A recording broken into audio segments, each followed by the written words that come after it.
Can everyone hear me okay? You're not very enthusiastic. Can you nod if you can hear me?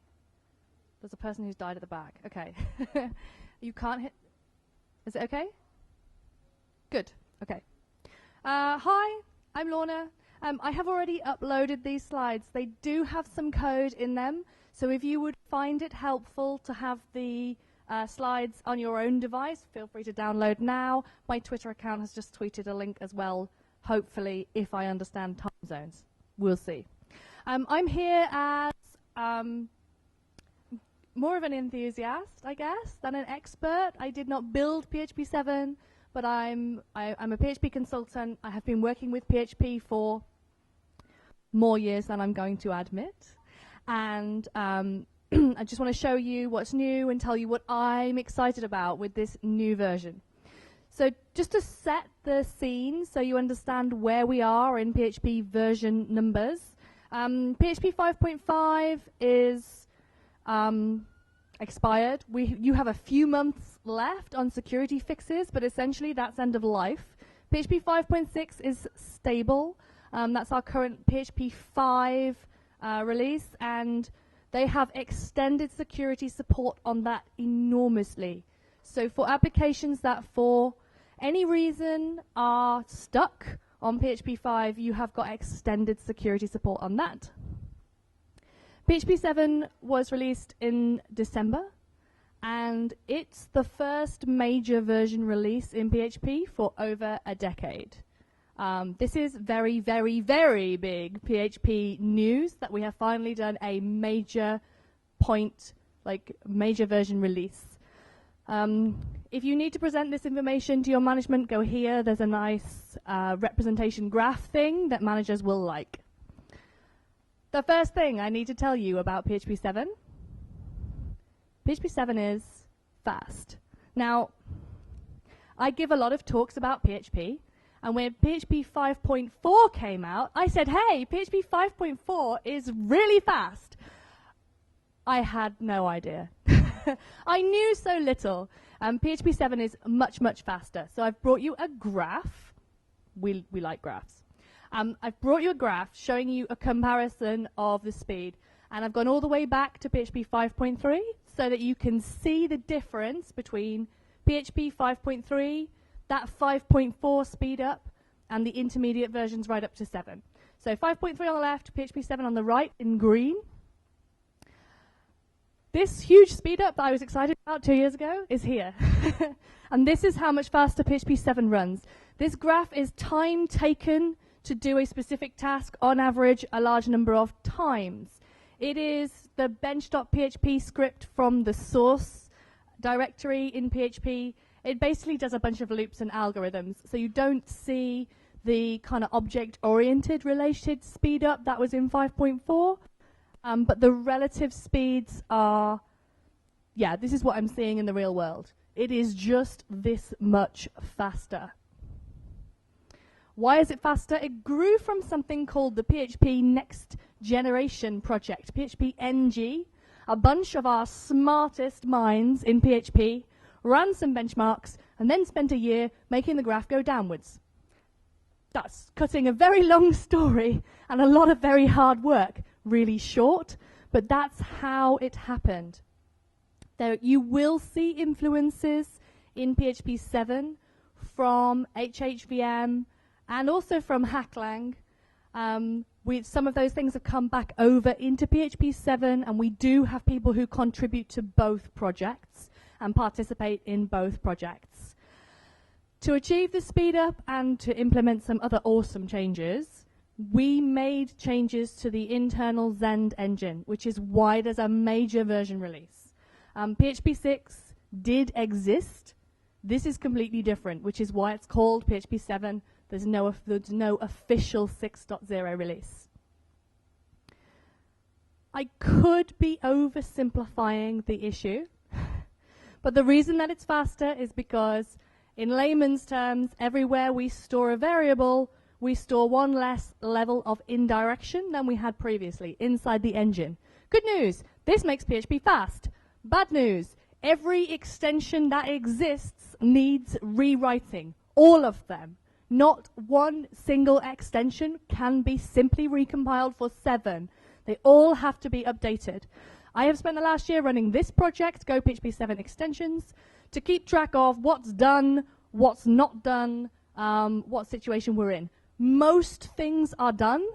There are a few which memcache seems to be a problem. There are a few extensions still missing, but not very many. In some cases, you will need to take a branch and compile it. But essentially, we are there.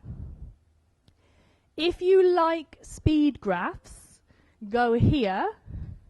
Rasmus gives a PHP 7 talk, which is full of graphs, and it's lots and lots of well-known open source projects, and he is benchmarking throughput.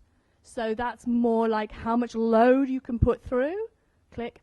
How much load you can put through on each platform. So that is super, super helpful. Go here. One more thing which has changed about PHP 7 is we've introduced an abstract syntax tree step in compilation. It's always been a 2-pass interpreter, but now we're going from PHP code to tokens, as we used to, but then to abstract syntax tree, which is an incomplete representation of the source, and then to opcodes from there.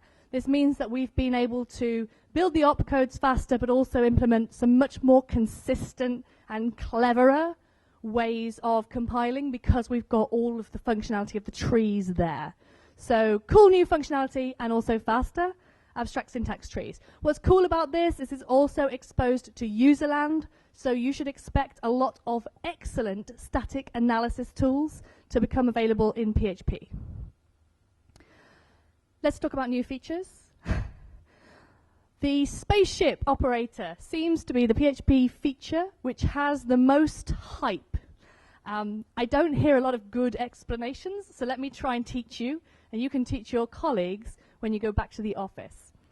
The clue is in the syntax, okay? It's a less than sign, an equals sign, and then a greater than sign. Those are the 3 things that this operator can do. It can tell you whether something is less than, equal to, or greater than something else. So it's a quick comparison operator.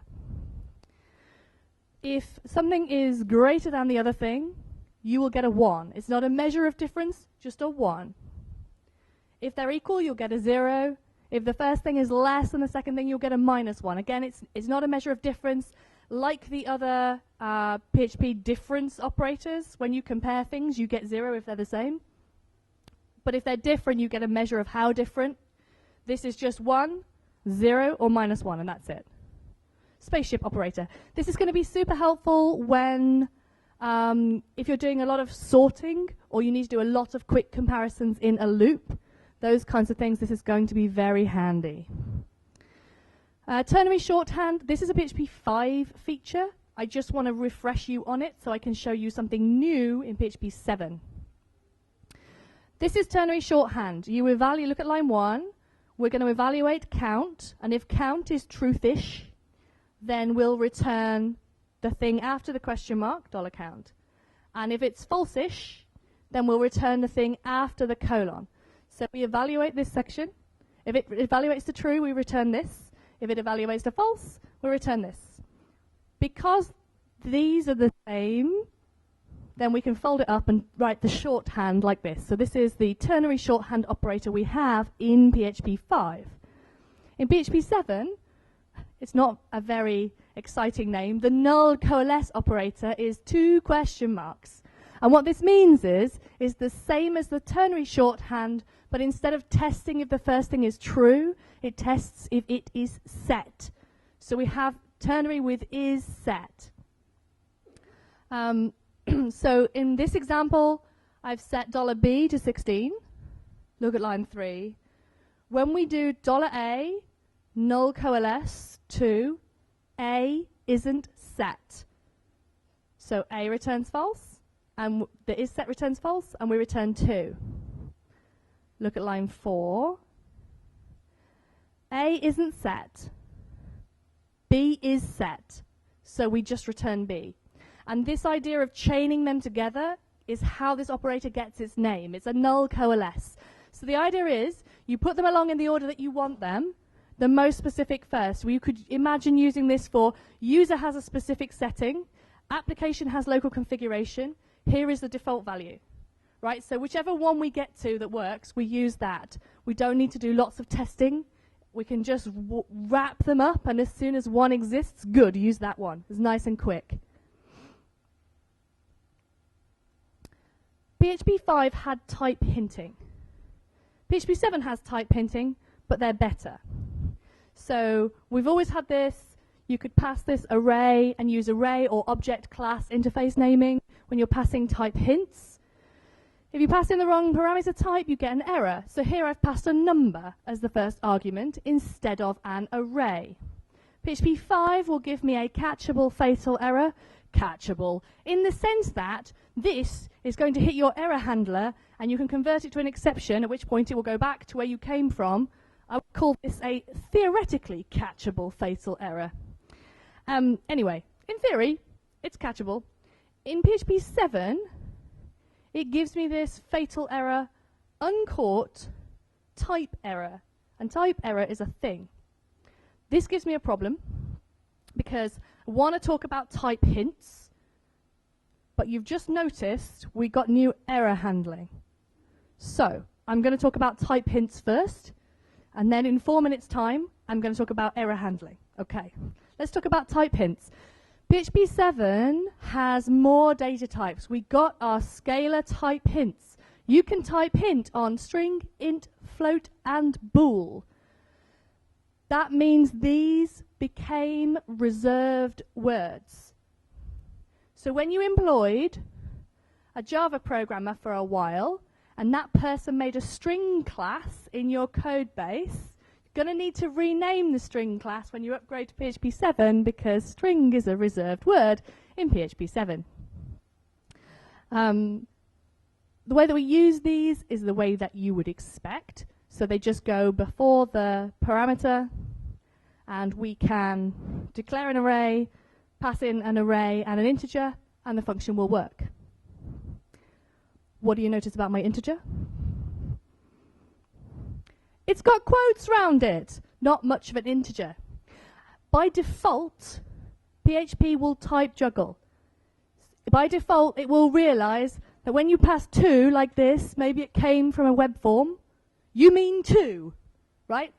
So by default, it will do that. It will coerce exactly the way that it does in PHP 5. The truth is, when PHP 5 was released, we were using PHP to make websites. And today, PHP 7 is released, we are using PHP to make applications. Sometimes it matters what kind of data you have. So you can choose. By default, PHP will coerce. If you pass the string 2, it will think you mean number 2 if you try to use it in a context where it should be an integer. If you don't want PHP to do that, you can stop it. Now this is genius. There's virtually nothing on this slide, but let me try and explain to you why this is genius. When you declare your functions, your libraries, your common code, code that might be used by other projects, you put in your type hints. When you call those methods, that's when you dictate whether it's strict or not. It's in the calling context. So people can write libraries with all this in, and depending on your application, you choose whether it is strictly checked or not. Are you upgrading a PHP 5 application? Probably needs to be coercive. Are you building something for the financial sector specifically in PHP 7? Probably needs to be strict. You choose. And I think this is just such an elegant solution to a fundamentally hard problem. It uses the declare syntax. This isn't new, but it's not common either. It goes before the namespace declaration and is in effect until the end of the file. It affects every function and method call in this file. So your application will typically be strict or not, all of it, typically. So woo, scalar type hints. What's better than a scalar type hint? A return type hint. We can type in for return values. Not sure why my slide is dropping off slightly, but you can guess this says array. So my function declaration, colon, array. This declares what data type this function will return. So when you can be confident, more confident than when there's a PHP document, a comment that may lie to you, you can be confident that in every case, this function will return an array. Look at the function. There is a code path which returns something which isn't an array. This is so that I can show you what happens. This is where you might want to have the code in front of you to flip between slides. So I've got a function that will return me an array as long as length is greater than 0. So I declare my array, I pass an array and an integer greater than 0, everything is good. But if I pass 0, my function will return false. It fails its own return type hint. And again, we come here, uncaught type error. You cannot return something which is not what you declared, in this case an array. Be careful, this means we cannot return false, we cannot return null. If you write a method which searches for a user and type hints that it returns a user object, you've got to return a user object. What are you going to do if you don't find the user? I've seen two ways of solving this which seem to be becoming common patterns. One is to use a collection object as a wrapper, type hint on that, and it may or may not contain the users. The other is, instead of returning null or false or whatever, to throw an exception. And what's nice about that is you can include a bit more information than just null. So yes, it's forcing us to think about how we do error handling, but maybe in a good way. I'm not sure yet. Okay, now we can talk about these error things. PHP 5 had exceptions. They are awesome and elegant, and I love them. They're a really good way of passing error information back to as far up in the stack as it should go before you can make a decision about what the right way to communicate this to the user is or how to react. So we have exception. PHP 5 has exception and a bunch of built-in exceptions. So that's awesome. They're still there. Nothing changed. Keep using these. They're still awesome. The only thing that's different about exception in PHP 5 is that it now, in PHP 7, sorry, is it now implements an interface called Throwable. This is built into the language. If you look at the definition of the interface called Throwable, it looks like the exception class. That's basically all it does. It describes our existing exception class. And this is so that in PHP 7, we can add an error object. It looks like an exception, it smells like an exception, it behaves like an exception, but it isn't related to an exception. Because if it was, your existing catch code would suddenly start catching a bunch of unexpected edge cases, and it would be horrible for backwards compatibility. So the error class and the exception class are sisters. They behave quite similarly, but they are giving you information about two very different things. The error class is something that's gone wrong at the language level, so the language is going to throw errors, not your code. And the exception class is when something's gone wrong more user level or programmer level, so then you would handle that differently. These are two different things. Can you catch throwable? Yes, but I don't ever think you should. The code looks like this. I've got a function that just throws an exception. I pass in arguments that fail the type hint. So we never throw the exception. We jump straight to the catch block that's type error. So just like in PHP 5, where you can stack specific types of exception and then more general types, the same thing applies here. PHP will run down the catch blocks until it matches the thing that you've got. So you can catch a more generic exception if you're not sure what might be thrown here.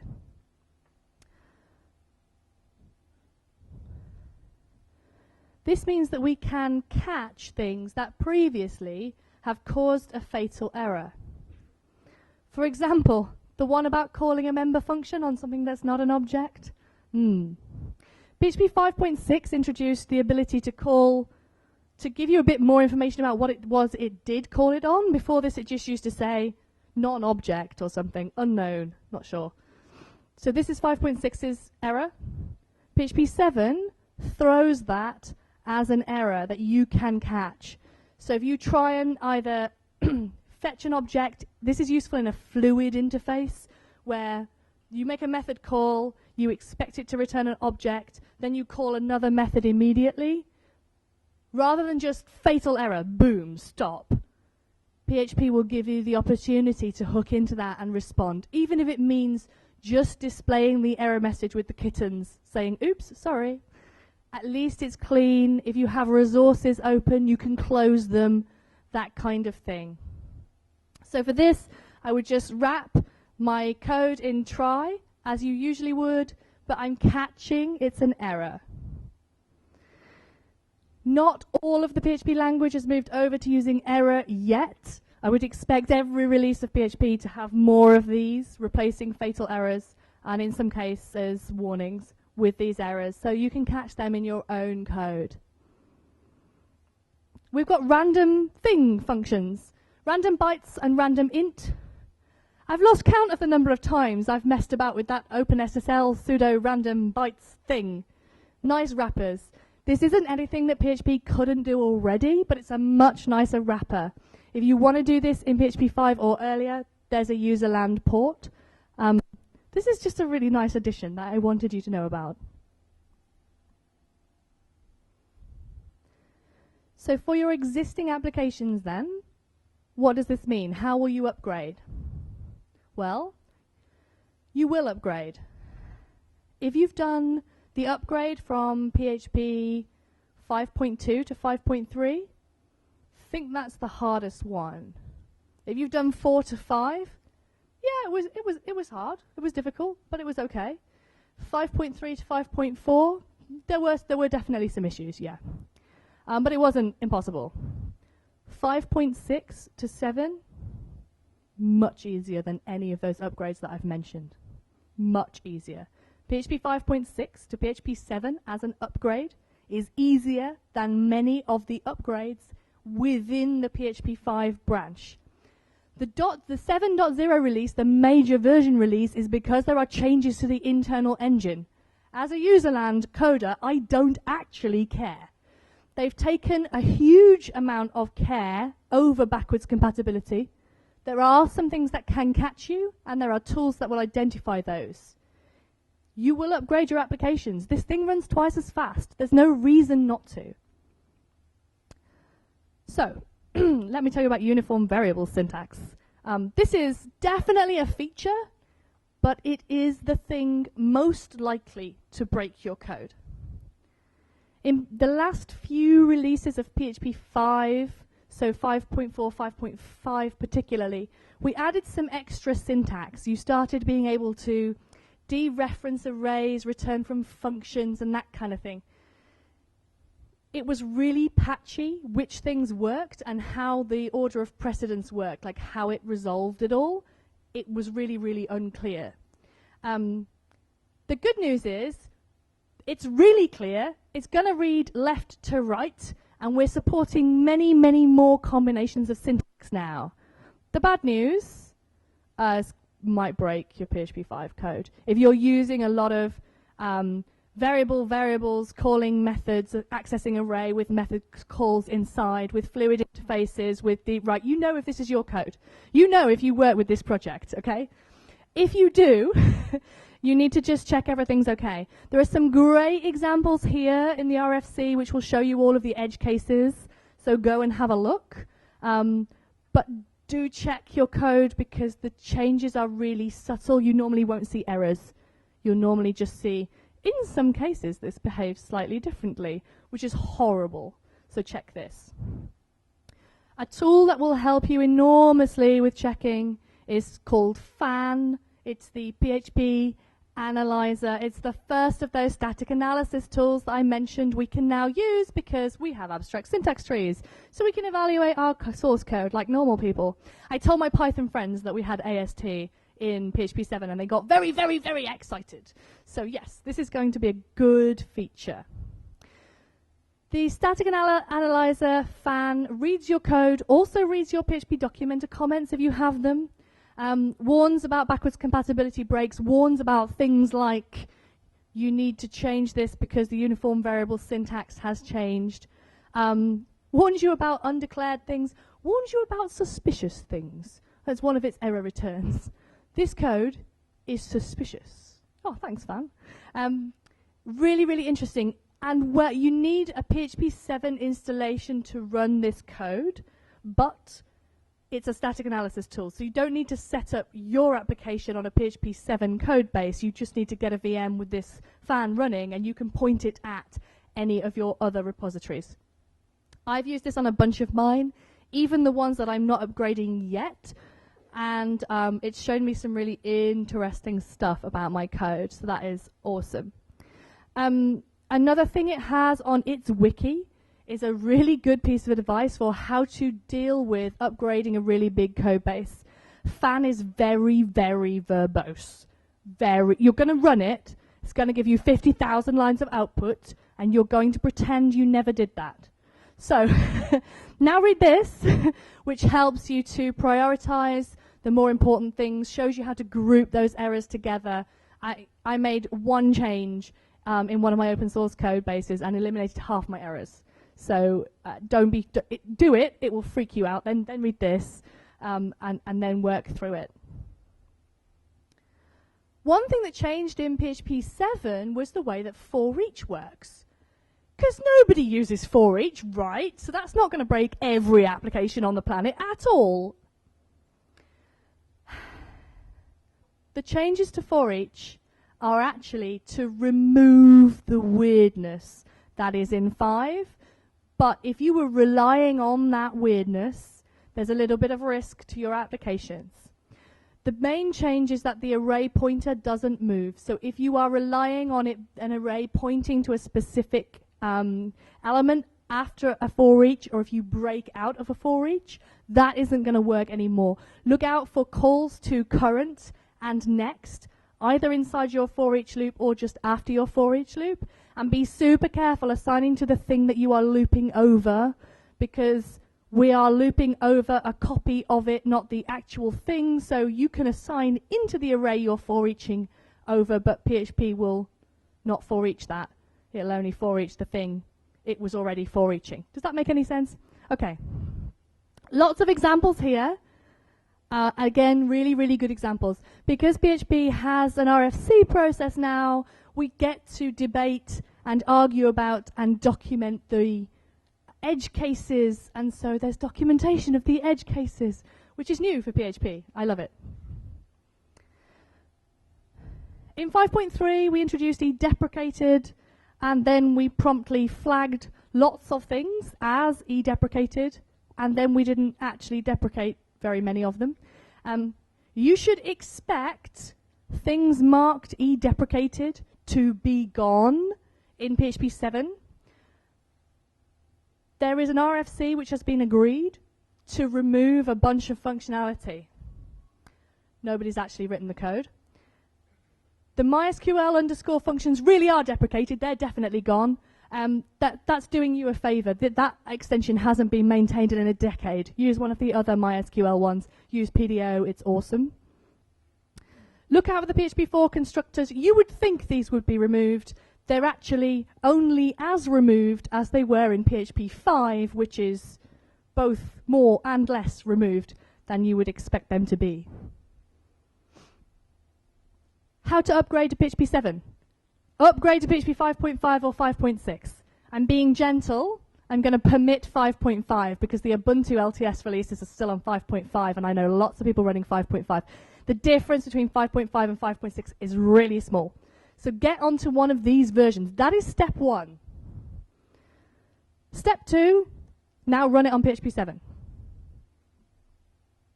Literally.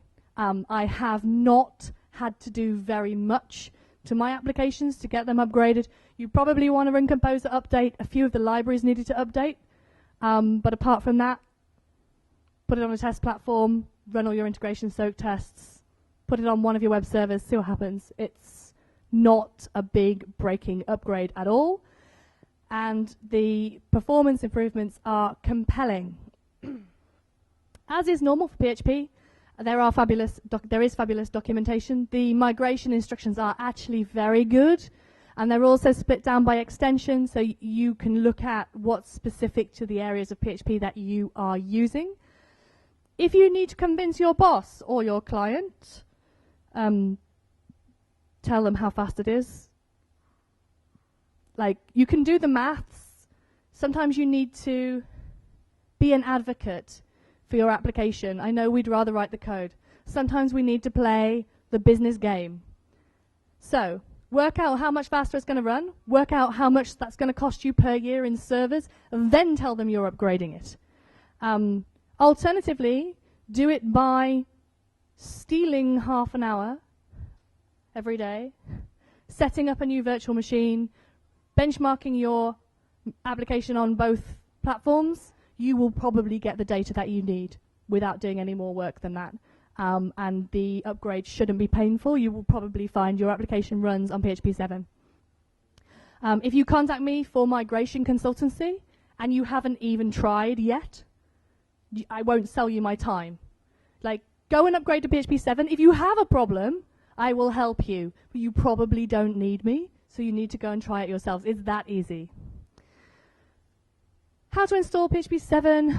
Ironically, the Windows users are best here, because they can just get a new binary. They're not tied to the habits of the distros.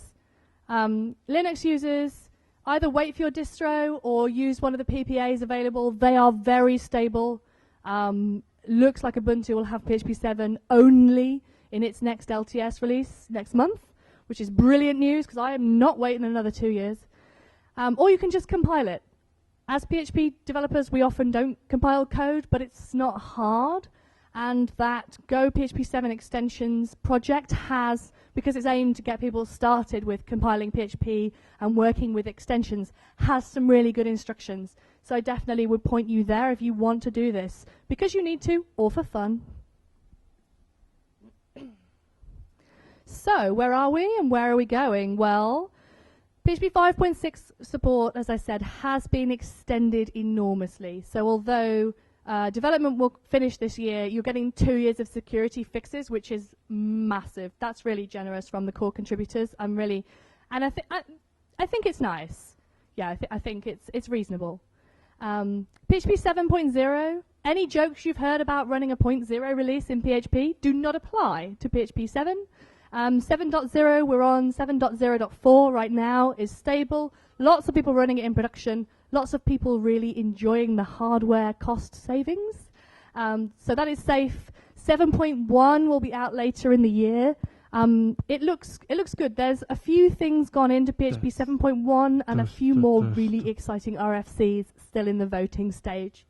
So upgrade to PHP 7, but look out for more upgrades as well. Okay, I think I have just a few minutes. So if you have any questions, I am going to take those now. I have published my slides if you want them. I have a bunch of blog posts on my blog. If you want to talk to me, I am here today and tomorrow. I'm speaking in this slot tomorrow about code reviews. I think that's all the important things I had to tell you. Does anyone have a question for me?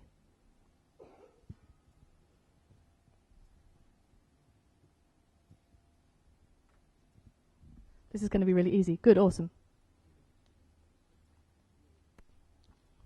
Okay, well, if not, like I say, I'm very happy to chat. So just come and find me over the next couple of days, maybe at the evening event or over lunch, and I'll be happy to chat to you then. Thanks a lot for coming along.